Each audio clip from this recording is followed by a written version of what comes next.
So yun yung mga ate kong pokerat. So yun mga ate kong borikat sa mag...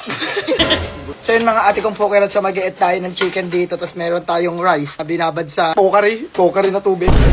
Pokari yaman mo naman. So for today's video mga ate kong pokerat, so magkakamay lang tayo kasi nga yung kukuha ang dumi, tinan nyo, may lupa. Tapos halos araw-araw na kami kumakain talaga ng chicken talaga. Parang feeling ko magkakaroon na kami ng pakpak ng ano? Dinosaur. Manang gecko.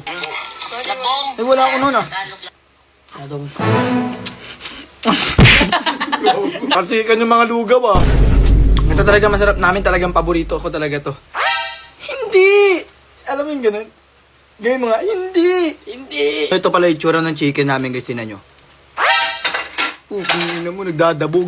Ito yung tsura ng chicken namin guys, tinan nyo. Putang ina. Ba't walang kali? Sarap to guys kasi alam nyo guys, kunyari pagkatapos natin kumain ng balat, sabay pulutan ng tortillos. Utang ng paso. Ang ganda pala mag-content ng ganito. Like, magkukwento ko lang sa camera. Solid yung content ni Pukarat. So, yun. Yung content na to guys, tinry ko lang na maging Pukarat for today's video. Ay, kaya ko rin yung mata. Saka na kasi ngayon. Doon sa ano, tortillos habang kumakain. Tinan nyo. Yun guys, nakakain ako ah.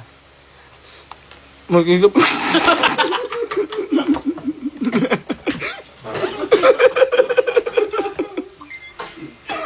Ubuhan ah. Alat ng manok natin, gago. Ba't ganito yung manok? Ha? Nasaan dagat?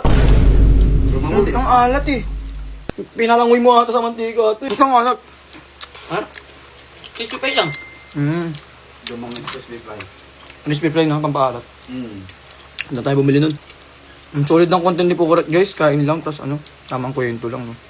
Sana magkaroon din akong fans guys na nakikinig sa mga kwento ko pag mga ganito kumakain.